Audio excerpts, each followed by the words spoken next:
You're listening to the Buns.com podcast network.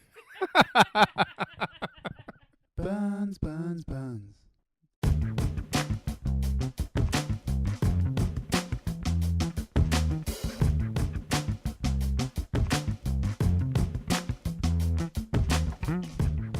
Welcome to Pixels and Ink Podcast, episode 264, brought to you by CG Magazine. I'm your host, Lisa Mior, and joining us today are Brendan Fry. Heyo. Brandon Quinn. Hello. And Phil Brown. Hey. So how are you guys all doing today? I'm doing just as well as the first time we recorded this. Yeah, this is take two, because we had a little scheduling issue.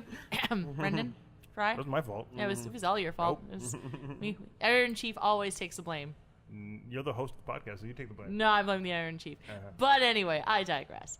So we've got quite a bit of stuff to talk about today because a bunch of us were out at some really great conventions last week. We had Brendan out at QuakeCon. In Dallas, Texas. Yeah, in glorious Texas. And Brendan and I were in Köln, Germany for Gamescom.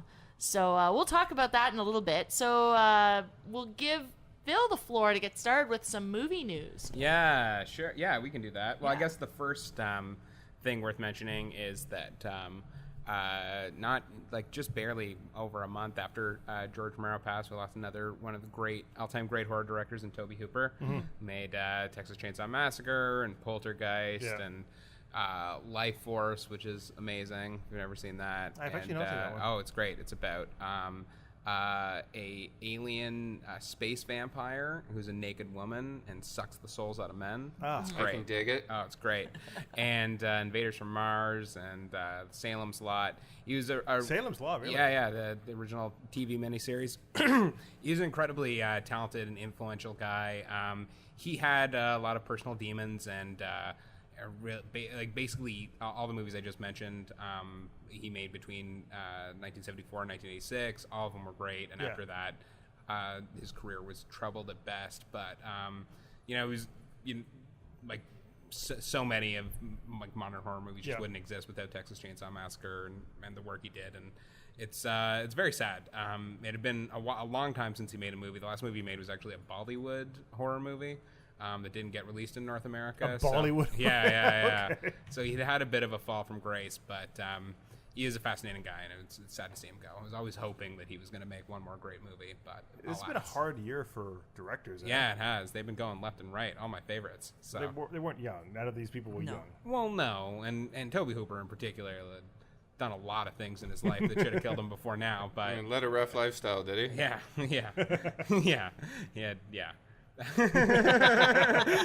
But anyway, That's still sad. It was just sad. He'll be missed, but those movies will last forever, and he made some great ones. And I did a little write up on him on the website if you want to check that out. And I promise that it's not sad. It's actually Not sad. It's good pretty time. great. It's actually a good time for everybody if you like chainsaw murders. Next up, here's a funny little news story. Some of these it was kind of a slow news week, so some of these are because I wasn't here last week. But this was a fun one I enjoyed where I guess I didn't stay through the end credits in Pirates of the Caribbean 5, but apparently at the very end there was a little teaser revealing that Davy Jones, the villain of the first two sequels, is Wasn't he returning. dead? Yeah. He melted, didn't he? Yeah, totally. But there was a little posting where he's apparently not dead and will be back in the next Didn't movie. he melt? Yeah, no, it doesn't make any sense. Okay. But the reason I bring it up is it was a surprise. Keira Knightley coming it was back a surprise too? to me. No, she was in 5. Oh, was she in Oh 5? yeah. And Orlando Bloom? Oh yeah. So the They whole reconnect? the whole gang's back together for the 5th one. but the fun thing with Davy Jones would potentially be in the 6th one is that the person who was most surprised was Bill Nighy, who played Davy Jones. He revealed in an interview the other week. The reason they did not contact him about him because they didn't use his voice. It was just the CGI face, so they owe no likeness rights to him. But he found out because he was in a cab. And the cab driver said, "So you're doing the next one, huh?" And he's like, "What are you talking about?" And he was like, "Well, you were in it." And he was like, "What?" So that's how he found out. And he says he's game, but I just thought it was No one checked. just a great story. Yeah, no one asked, no one told him. The movie came out and then left theaters What if before he he said found no? out. I mean, like it's a CGI character. They could just get an impressionist, I guess, if they wanted to. Yeah. Like the likeness stuff is mostly based on like visual likeness. Yeah. There's no. They seem like fun, kind of easy movies for an actor, right? Oh yeah, so no, like why wouldn't you? Oh, for sure. I don't think he cares, and I don't think like he's getting paid as much to do. Yeah. Like small British comedies. No. as like a pirates movie. So I don't. Wasn't think he in? Isn't he he's on in board. the one of those bad movies with vampires? Oh, Underworld. Yes, isn't he in the Underworld series? Well, yeah, but again, there's not as much money in being in an Underworld prequel as there is in being a pirates movie. It's just a reality of That's the industry. fair. Okay, you have a valid argument. Yeah, but that was just a great story. And then also next week there was a weird one where they announced not one but two Joker movies that Yeah, are I heard currently in about that. development. One of them I'm not excited about, which is prequel to Suicide Squad with Harley Quinn. So you find out how he lost his with, teeth? Yeah, Margot Robbie's Harley Quinn and Jared Leto's Joker. See what got those awesome tattoos. Yeah, exactly. Which I'm not into just purely because I didn't like what they did with those characters. Yeah. Now, it's possible with it being a prequel that could be pre-tattoo. They won't have any tattoos. So it looks but, like the but I standard guess in the Joker. flashback they showed that when they met they had tattoos. So that's not true. Well, anyway, I hope it doesn't happen. I kind of want them to start like, I'm going to get tattoos today. I know, What right? are the stupidest things I they know. can It get? could end with that. That'd be good. But I'm not into that. But what I am into, just because it's so weird, is that they're working. I guess DC movies have finally done what I've been whining about on this podcast for ages, and they've decided that rather than focusing on trying to create a universe like Marvel, they'll just make standalone movies with the A lot characters. of Elseworlds kind of stuff. Totally, yeah. Which I think is a smart way to do it. Maybe we'll get Red Sun someday. Who knows? Yeah, totally. I'd watch Red Fingers Sun. crossed. Yeah, oh, for sure. Which is a smart way to do it. And one of the first projects they're developing with that is a Joker origin story, which is going to be set in the 70s and is being produced by Martin Scorsese. Okay, And sure. is being directed by Todd Phillips. Again, sure. And it's just such a weird combination of talents. And they said it will be rated R. That, I don't know. I have a very good feeling about that. I'm That is very a interested to see fine what they line, do. though, because like the whole mythos of the Joker is built around his ambiguous kind of origins. This is true. So laying it down kind of in canon would be For sure. Well, I guess that's the nice thing about it, though, is that it's not it canon, doesn't have right? to be. Yeah, It's exactly. just being a little standalone version. And there's just something weird about the idea of, like, Todd Phillips and Martin Scorsese sitting in a room talking about the Joker. Yeah. Like, I just watched that, to be But to be honest fair, with you. I mean, I think they should take the same method as they're doing with their animated series. Just take good stories from the comics and just make them movies. Yeah, totally. So it seems that they're pushing that way. Yeah. I mean, certainly like Justice League, we were just talking about before the podcast, Yeah. like Justice League is coming out, which is like, it boggles the mind since they seem to still be reshooting stuff every day. So And that thing comes out in like 2 months? totally. And I've got a feeling it's not going to do well. Oh. And so I think that it's smart for maybe them it's to, gonna blow us all away, and we're just gonna that was the best superhero movie hey, ever. anything's possible, right? And Warner Brothers have deep pockets. They Yeah. can just keep dumping money. on Totally, it. yeah. But I do like that they're moving in this direction, and I'm very intrigued with this Joker thing. It could Yeah. end up being a total disaster, but But even then, it'd be a fun disaster to watch, totally, right? yeah, fascinating. So, anyway, that's a thing. Next up, Martin Lawrence has revealed that Bad Boys 3, aka Bad Boys for Life, which it seemed weird to me that they would not wait to do that title for the fourth one. Yeah. That makes more sense, right? For Life. Yeah, Yeah, right? yeah, exactly. But anyway, it was going to be the third one. Maybe they lost count. But he said that it's probably not going to happen. And the reason is that Will Smith dropped out of the third one to do Aladdin. And I guess he keeps doing that. He keeps like stringing them along and then like going for a bigger paycheck elsewhere. And To be fair, I don't blame him. oh yeah, I guess no, Martin totally Lawrence get it. doesn't really have that option. that's the He's thing, probably yeah. just sitting there waiting. Like, Yeah, are we well, going that's to the do thing. it now? Well, that's the thing. In the interview, unsurprisingly, Martin Lawrence was like, "I'm ready to do it. We can do it anytime." Yeah. So he's gung ho. But it certainly sounds like He can push aside all those other projects. yeah, he's working yeah, on. exactly, yeah, and it certainly Black sounds Knight too. yeah, exactly. The sequel we've been waiting years for. Yeah. I gotta find out if he gets out of medieval times. I know he gets there, but does he get home? So yeah. So no Bad Boys 3. Certainly doesn't probably. sound like it. Yeah. Like I figured when Joe Carnahan dropped out of it to make a remake of The Raid a while ago, I figured that was probably a bad sign. Yeah. Mm-hmm. And especially the fact that Will Smith wanted to do Aladdin instead is such a weird choice. Yeah. But No one's looking forward to that. totally. But No that wacky Scientologist, Is he a Scientologist? no one can predict. Oh yeah. That would explain his Look how much money he makes. Everything. Oh yeah, exactly. So anyway, well, kids. if you've been anxiously awaiting Bad Boys 3, sad Has news. anyone? Probably not going to happen. I have one Martin friend who Lawrence. would, absolutely. And Martin Lawrence.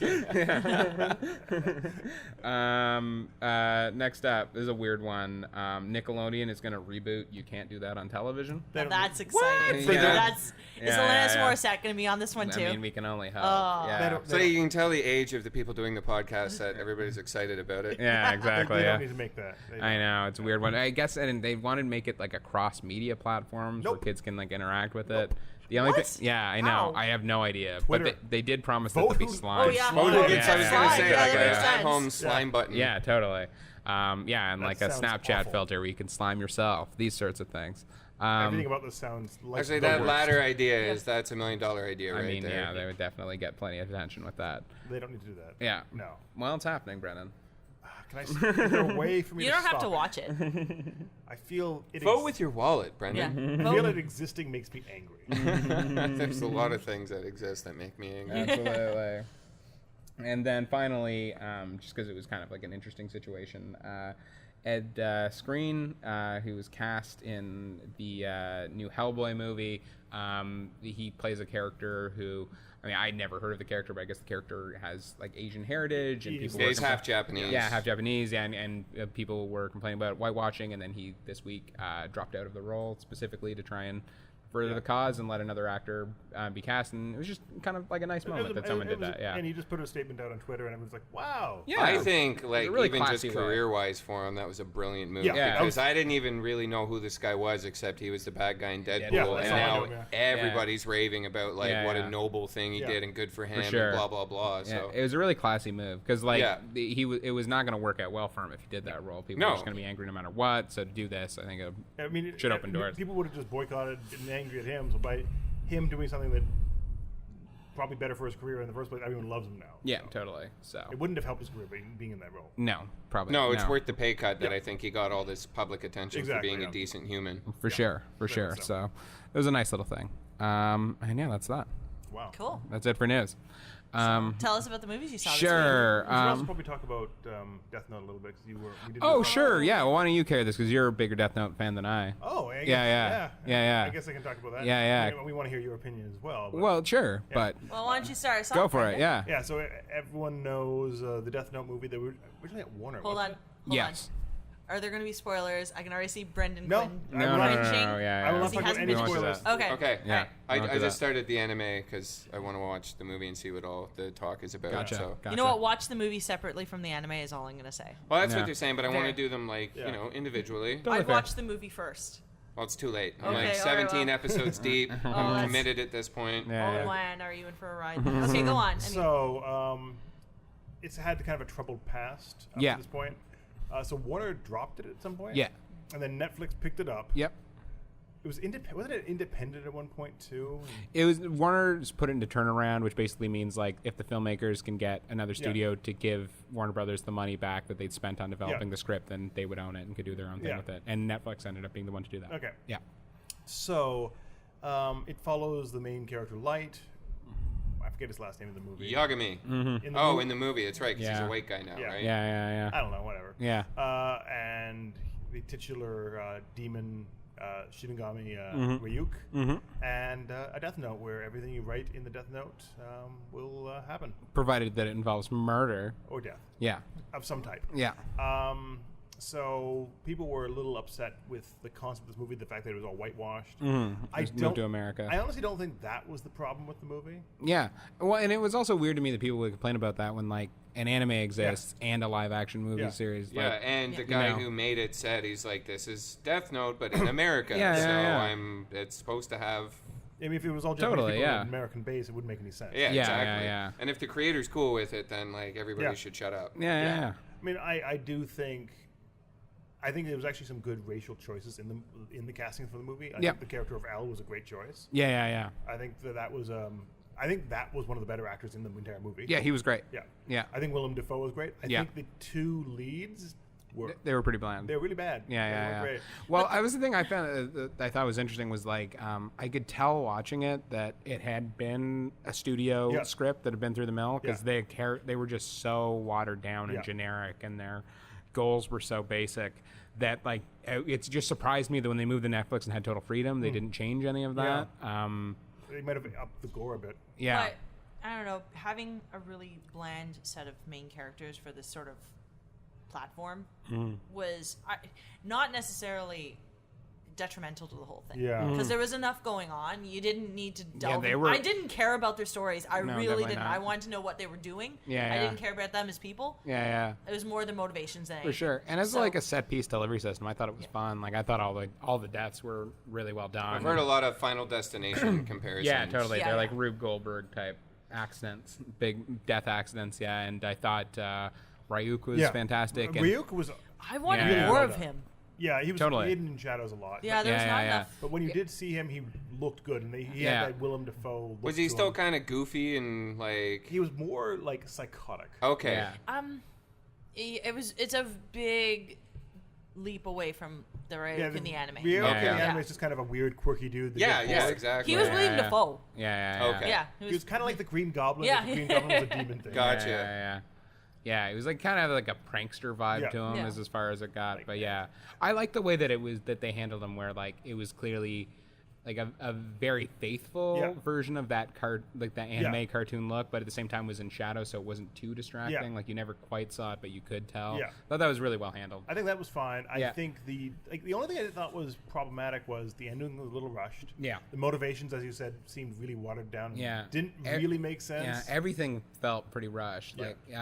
Like I feel that movie, it was like a swift hour and a half. Like, Yeah, Well, I guess if you're condensing all that material into 90 But- minutes. but- Yeah, but there were a few where it was really blatant, where it's just like, and now we're moving on. Oh, okay. It was very. There's a few like L, who's like a great detective in the universe. Well, don't just- spoil. I'm not going to spoil. Okay. Comes to conclusions at the drop of a hat. Where Yeah. Really, he like even. if Oh, he's they a- don't show how he came to the There's, like, conclusions. Just like, that's oh, the I thing. know. No, Yeah. there's a little bit of exposition.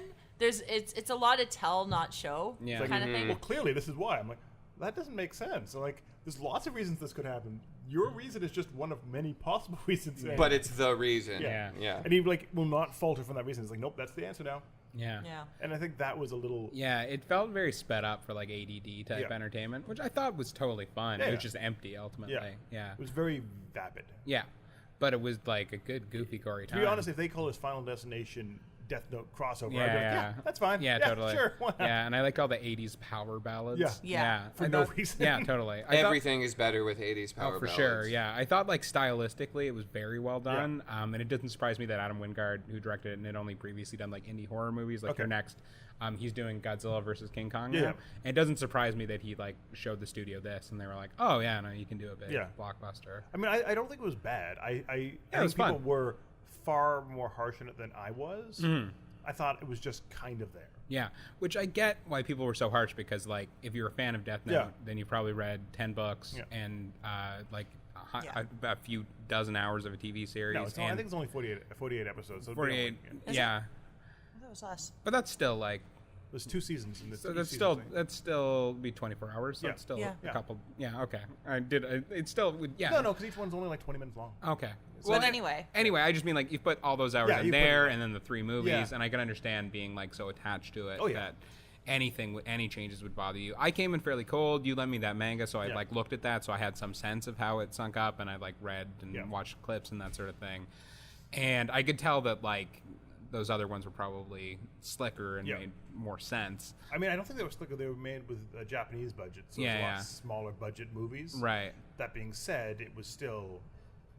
This one had a bigger budget, but I think those ones were far more faithful to the source material. Yeah, totally.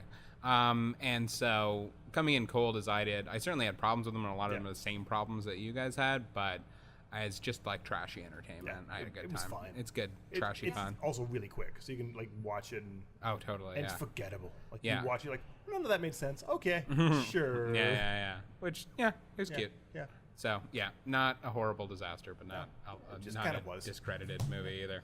If it was a VOD movie, like straight to like video, like it would be a movie that was straight to video in the 90s. Yeah. Like you're like that happened. Yeah, totally.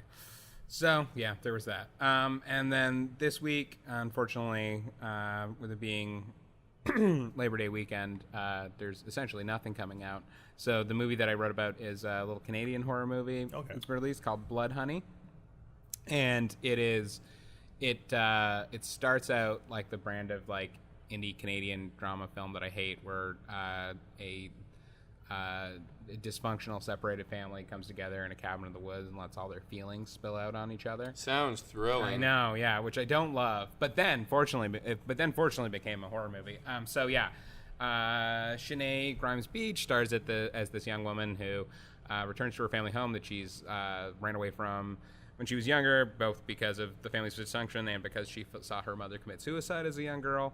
And then immediately everyone starts sniping at each other, and then her father kills himself in front of her by allowing the bees from their bee farm to sting him to death, which was a weird scene. A little bit of a Wicker Man kind of action there. yeah, a little bit. And then after that, she starts being haunted by all these visions of the past and potential ghosts and da-da-da-da-da, what's going to happen next. And thought for what I was trying to do was kind of contained, claustrophobic, movie about trauma, but also, using ghosts and haunting as a metaphor for that trauma. It was fairly well done. It was very well shot.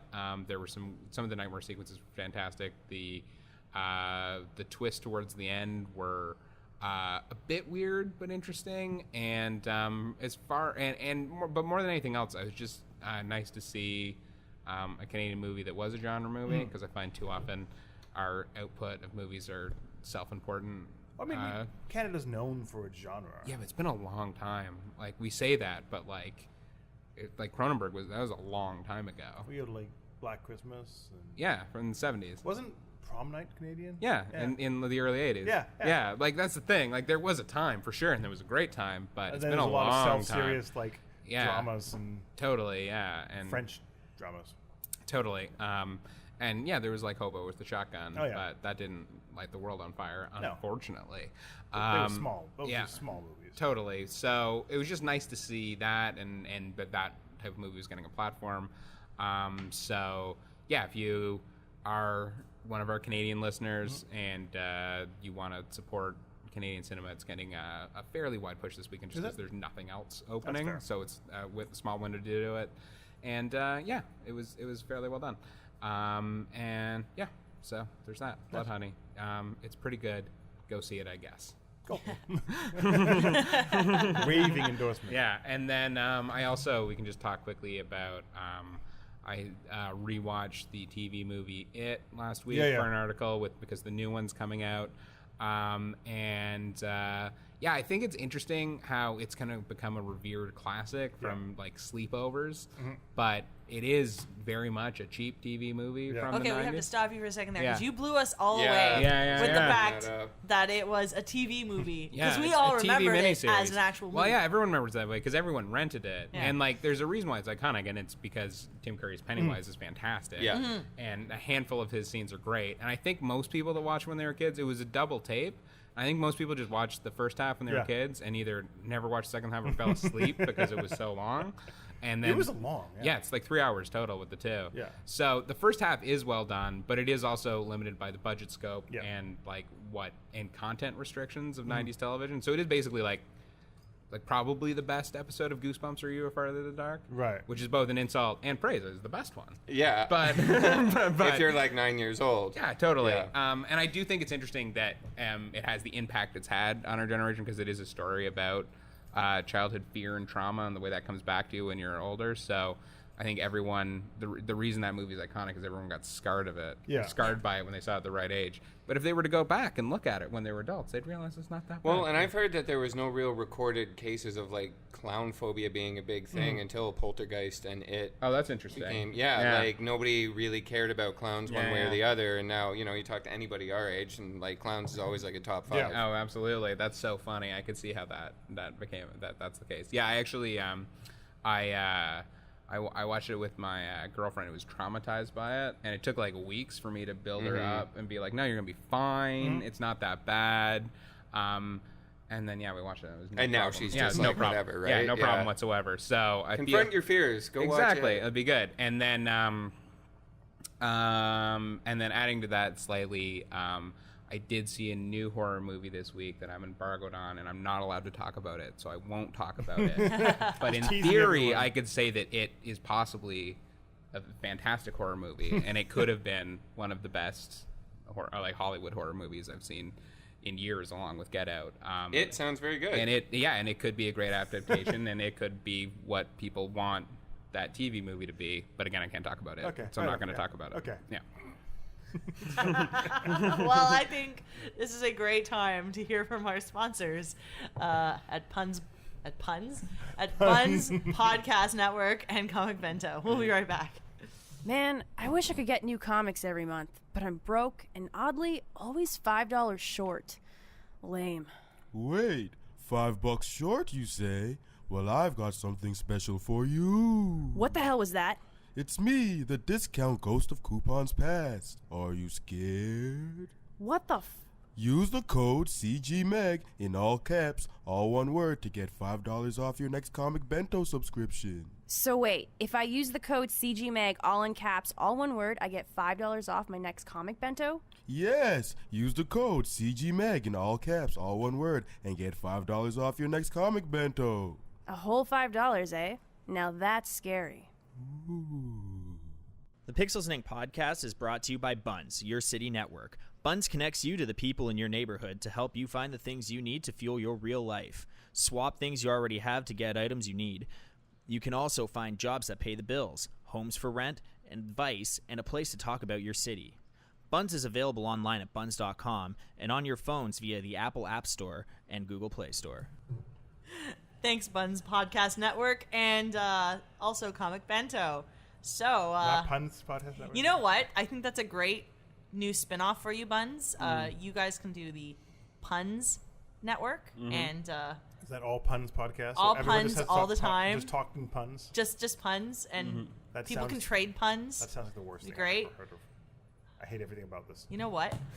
Hire me. I'm great at puns. Are you really? No. They're your favorite thing, right? Oh, absolutely. I do love them. I hate them. I like other people doing I like puns, but- Jordan and every single one of his articles. Oh, Quake- sure, I know. He always tries to squeeze one in. And I love how no matter what, every week in our podcast, we find some way to bring Jordan into it in a positive way. Yeah. Which means we probably have to get Jordan back on the podcast for a little bit. We should, but then it'd just be me and him yelling at each other for like 2 I hours. am Most likely, totally yeah. fine giving you guys the reins, letting you guys hash out, because I think that would be a blast. Like, hey, Jordan, Nintendo sucks. And then just 45 That's it. minutes of screaming Italian rage. That'd He does be- have that in spades. Yeah. So, getting back on topic, let's hear about QuakeCon. Well, yeah. So it was my first convention, so that was kind of neat, and I didn't go into it expecting anything, which I think was kind of cool. So I thought it was great. It might have been terrible. Who knows? I have nothing to compare it to.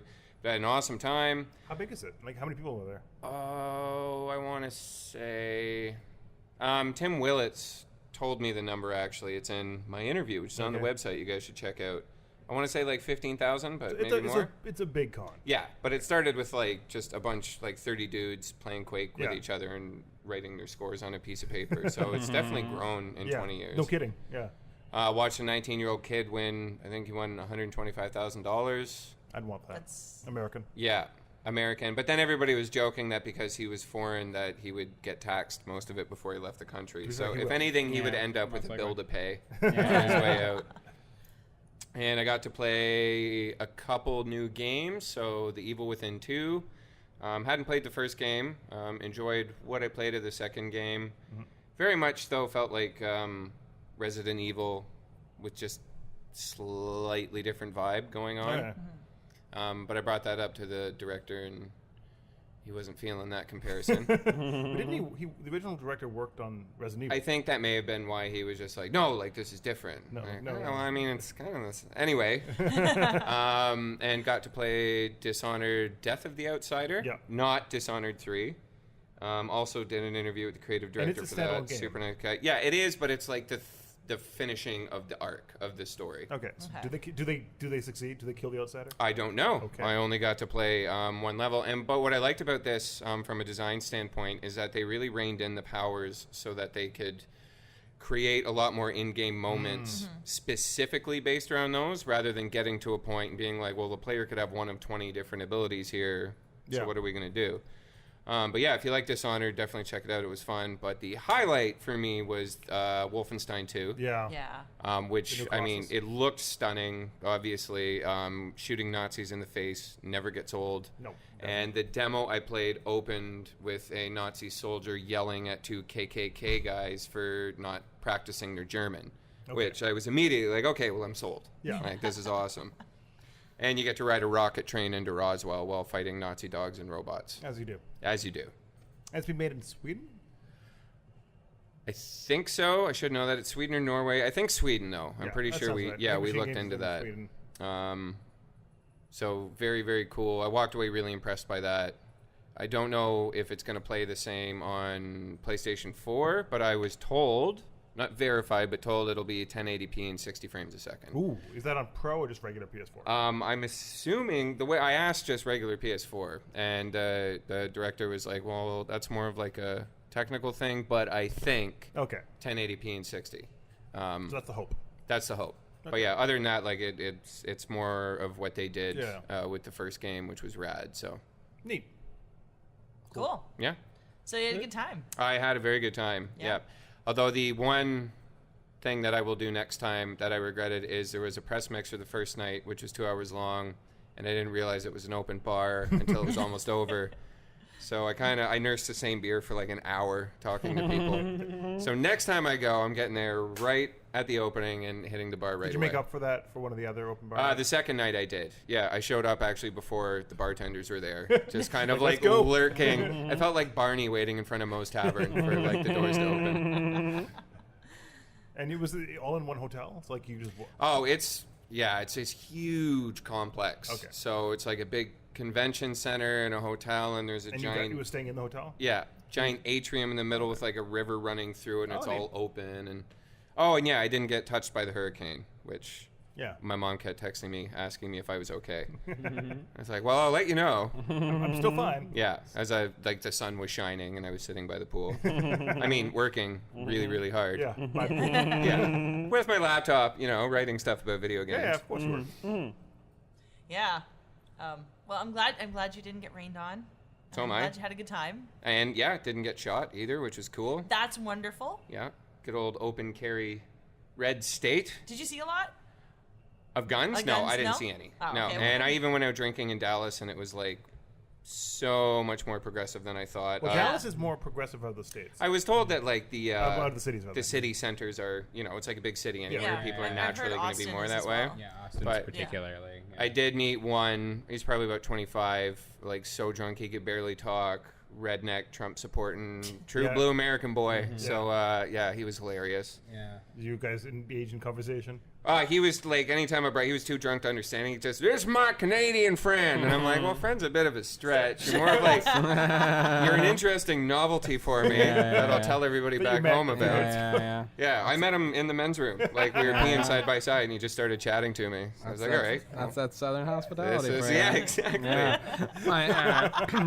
My girlfriend lived in Dallas for a year, and she told me one day she went to her office first thing in the morning.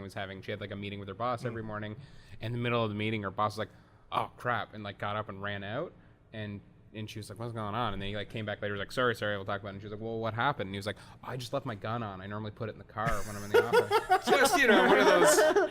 So he every morning got up, strapped his gun on, drove to work, left it in the glove box, finished work, got back in, strapped that gun back on. Just leave it in the glove box. Well, you want to have it with you, man. What if something happens? Yeah. From your house to your car? That's right. You don't know. Yeah. Oh, and I met a flat earther, a sincere, bizarre, fully believes in it, flat Earth theorist. So he was like, no, it was flat. No, it's not. No, it was more like, yeah, but have you thought about I'm like, well, yeah. Anybody with half a brain has thought about all these things you're talking about and come to the conclusion that no, you're an idiot.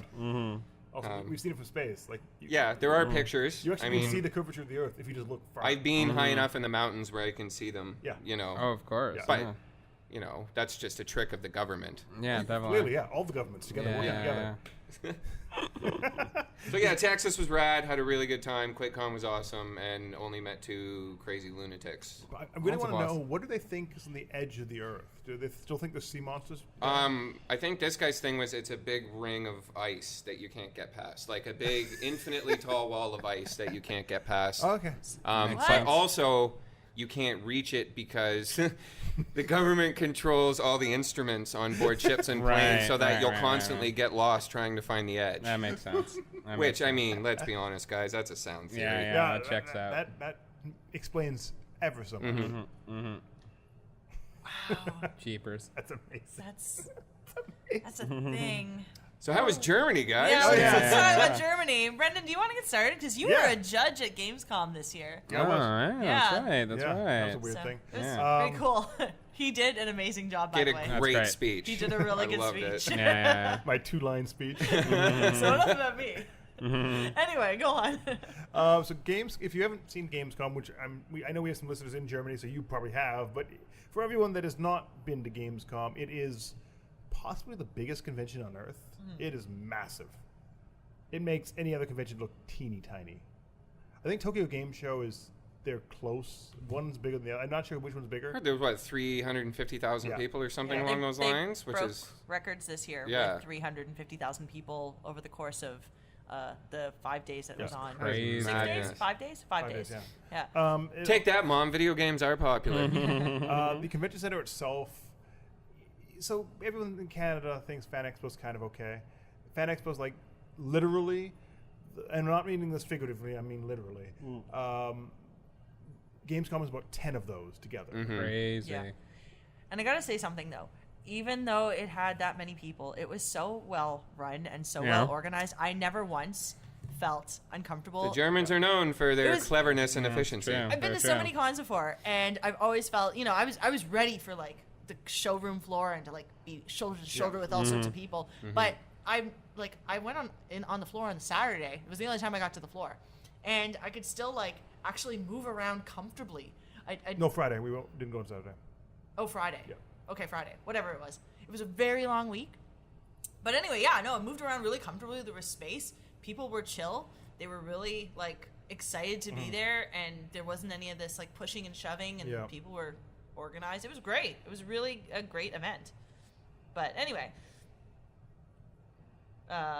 so Okay. go on. I didn't yeah. mean to interrupt you as you pick up your phone. Derailed his train of thought. So Gamescom is interesting because it actually does show a lot of focus to PC games more than E3 does.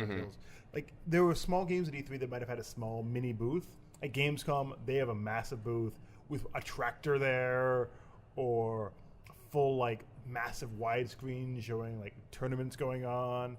There was an entire booth for Total War Arena where it was just like a small part of the Sega booth at E3.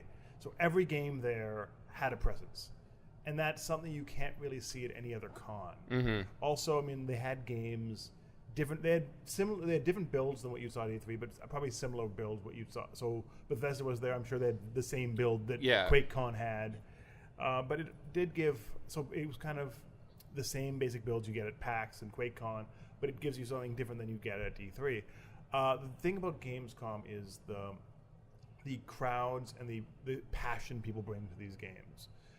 So at Gamescom, if you got there at the morning, some of the games had 12-hour lines. Basically, you sat there the entire day, and you got to play that one game.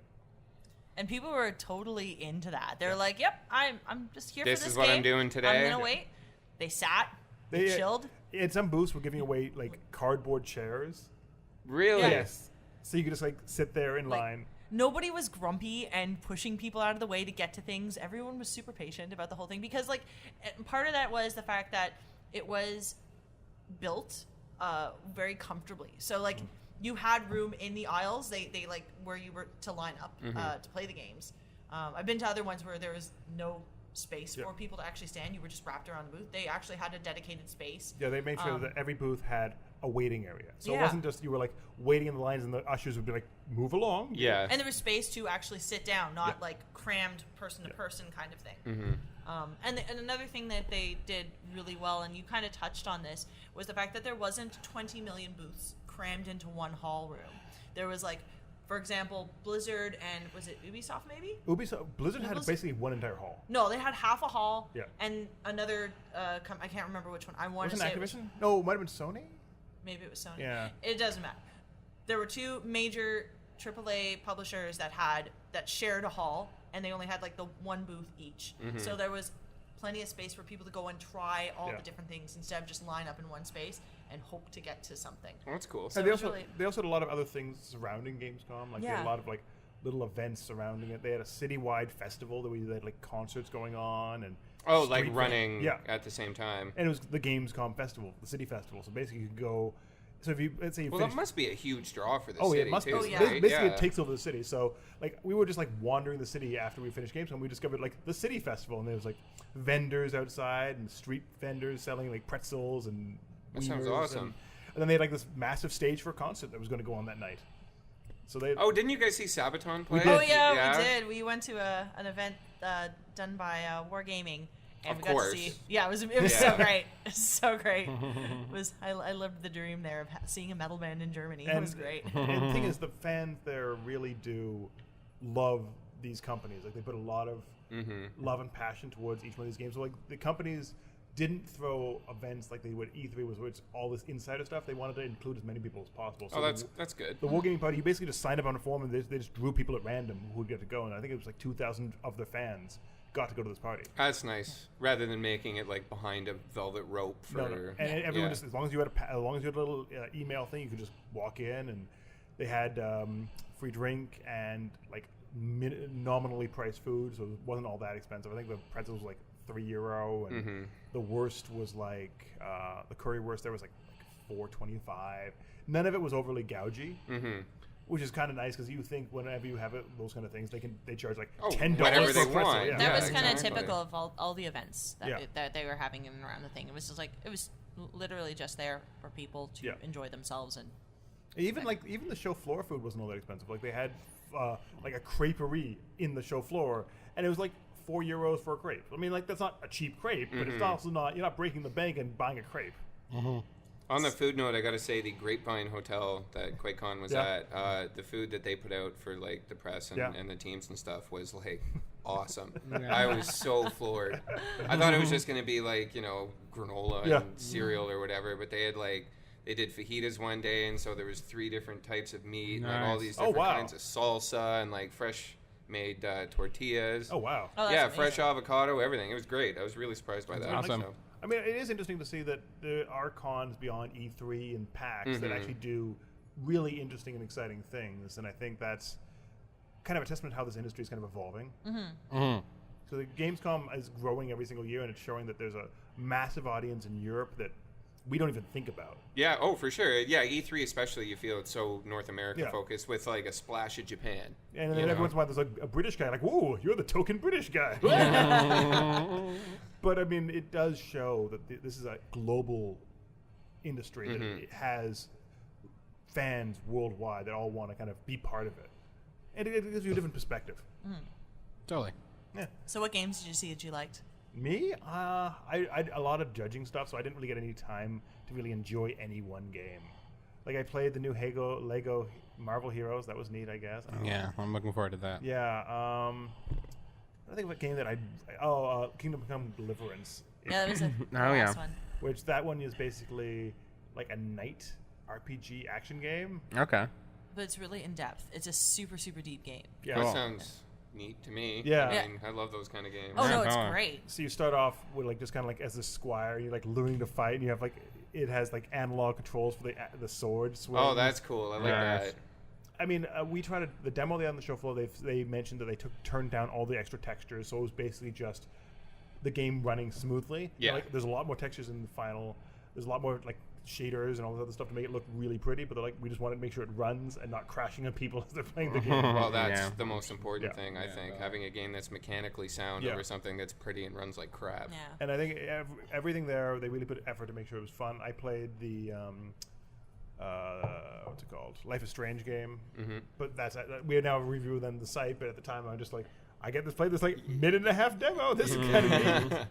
Also, the neat thing was they had a few weird announcements at Gamescom. We had the Final Fantasy 15 / Assassin's Creed crossover announcement that happened during Gamescom, where there's a mission in Final Fantasy 15 where you play as assassins. Huh. And they're like, yeah, we're assassins now. I don't know. Okay. I didn't even know that was a thing. Yeah, it's weird.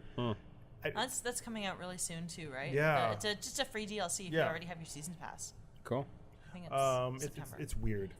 Also, like all the stuff that they kind of just showed the excitement of fans. Like I saw a lot of games where I'm like, oh, this game's kind of a small little title. Then I'd go like the booth and there's people like fighting to get over it. Like not fighting, but like Excited Very to excited to play play it. it.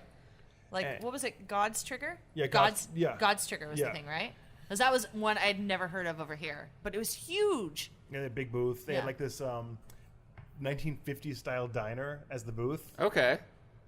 It was neat. And then they had like the consoles around the side of the diner. And that's a European game then, No, I'm it's assuming? or- Techland. So the people that did, they did. What did they? Techland did. Pure Farming. They did that. but- Shadow no, they also did something. Dead Island. Oh, okay. Yeah. And that other zombie game they just did that was released recently. Oh. Dying Light. Oh, yeah. Oh, okay. They did that. Right. So, but it was like Actually this- played a bit of that. So there's just a top-down action game. It was kind of like in the vein of Hotline Miami, where you basically have a series of rooms, and just your mission to kind of go through them and figure out and kill as many people as possible in any way you can. Again, I can dig that very much so. Top-down game, really easy to get into, really easy to play. Each different character, you have a woman who's an ex-demon, then you have a guy who's an angel, and they have different abilities and different powers, and kind of do a co-op thing to kind of go through that missions. And it was really fun. I judged that for best puzzle game. I'm like, it's more of an action game. But, Yeah, sure, well, why if it's not? in the category, yeah, then- I'll judge it. But that was really fun. And then seeing how the people on the show floor act and how much they loved playing that game was eye-opening. Like, oh, this small little title's huge. Okay, sure. It's a different demographic, right? So it's going to hit different beats with Yeah. the European crowd Exactly. than the North American crowd, which is a shame because the North American crowd would eat that up. Yeah, exactly. From what I saw, it was great. Did you play anything, Lisa? I did. I played a lot. Why don't you pick like 3 titles? You know what? I'm going to talk as much as I want. Anyway, because you talked about the food. So anyway, no, a few things I saw. I saw the final before release build of Cuphead. So I'm really excited about that one to come out. And I got to talk to Maya, who is on the team building. She's the art director, I believe. Yeah, so it was really great to see a Toronto company who has been putting their heart and soul in such a really great game and come out with a really incredible product. It looks like exactly as they pitched it. Like it's not it's not going to be. Well, especially because I mean, it seems like it's been being talked about forever at this point. Yeah. And Microsoft's given them actually given them the space to do to actualize their vision, which was really, really cool. Another really cool thing that I could not stop talking about was this VR experience called Polygon. It's a cinematic VR where now the idea is that they want to create these spaces, these VR spaces that you would go and you put on the equipment and play this game, because VR is any kind of super immersive VR is really prohibitive price wise, right? But it was totally awesome. The game itself was kind of like I don't know, Call of Duty's sci-fi version of it. And they for those of you guys who've played VR, one of the biggest problems with the VR is doing any kind of game like that and having to move forward. Well, they fixed that by actually creating, instead of a horizontal space where you're doing this linear on one floor, you're doing a vertical movement. Oh, that's a clever way to get around that issue. So you keep going on elevators and going up to the next platform to the next space, and there's lots of different things to do. So the VR itself, you were wearing this like backpack of a hard computer, and then you had obviously the helmet, but then the rest of your body was mapped using like the mapping systems that they would use. And I mean, we were playing like a super pre-alpha build, so the game itself was breaking a bit, but Yeah. even with all the fact that one of my teammates was like a constant yoga ball and my hand was kind of like broken in 17 positions, it didn't even matter because we were having such a blast. Yeah. Because it was so immersive. Like you roll around. Well, you couldn't roll around because there's a computer on your back, but we were like diving and doing stuff, and it was if that could come to North America, I would be all over that. And Wargaming was working with this? Wargaming and VR Tech were working with it. And so we're collaborating on this sort of the cinematic VR experience, and it was just super super cool. I also got a hands-on with Metal Gear Survive. So there was a new build from Oh. Now you did not like the build that was at E3 I this just thought year. it was generic. We had fun. It was really great. It was as hard as they said it was. It was, but fun in a sense. And they introduced the single player campaign. Now we didn't get a hands on with that because that wasn't available at the time. But the single player campaign is more of a harvesting and building survival element to it, which is kind of cool. And so you would be dropped into certain scenarios, just like a Metal Gear 5. Yeah. Anyway, in that sort of way. Now, Jesse asked me when I told him about this. You heard him on a few podcasts ago. He's literally like 5 feet away. Hi, Jesse. You're playing the thing. He's playing Quake right now, testing a new piece of tech. But anyway, if it needed to be a Metal Gear, I'm not sure yet. I only played one level. Yeah. So we'll have to see. It's a budget title, right? It's going to be like $30-40. Yeah, it's going to be super cheap. And if that's the case, totally worth it. Just from what I played, it was really really fun. But I mean, we saw a lot that weekend, but those are the ones that really stuck out to me. I thought they were really cool. Cool. But on the VR note, I feel like I should mention I did try you did try Skyrim and Doom VR. Doom was on the HTC, Skyrim was on the PSVR, and I'm not sure if it was like a hardware thing or just the games themselves, but one was definitely better than the other. Doom was awesome. I had a really good time with that. It just being in that world was cool as hell. The shooting felt really good. And the movement felt neat. So similar, I guess, to a lot of VR games. Basically, you aim like a little reticle on the floor, you hit the button, you teleport. But they also made that into the glory kills. So as you're shooting guys and they start to flash, you use your movement button and you teleport and glory kill. Oh, weird. So you're bouncing all over. Whereas Skyrim, at one point, my spell hand just floated away from me as it was shooting fire. And I was super excited because I was watching a guy play and they have a bow and arrow. And that was it was almost impossible to shoot. Yeah. You can't see me, but I mean, to hold it one like this and your right arm has to go behind your head to get the arrow in. Oh, weird. And it was blurry and I don't know. I thought it would be better than it was. Disappointed with Skyrim, but Doom was awesome. And those were both on PSVR, right? No, the Doom was on the HTC, I think, and Skyrim was on PSVR. And that's coming out pretty soon, right? I didn't get a release date on either one. No? Weird, okay. No. So I'm not sure what the story is there, but Skyrim definitely shouldn't come out soon if it is. That needs a little more time in the oven. Fair enough. Yeah. Should we wrap up there then? Sure. Yeah, I think that's it for today. Well, thanks everyone for listening. And if you like what you hear or you want to know more about the things we talked about, please visit us at cgmagonline.com or follow us on Twitter at cgmagonline. You guys want to plug your Twitters? BeatFry26. I don't have Twitter. At that Phil Brown. And at Lisa Awesome. You can also follow us on Facebook at CG Magazine or on Instagram at CGMagOnline. And thanks again to Buns Podcast Network and Comic Bento for sponsoring our podcast. From everyone here at CG Magazine, have a great weekend.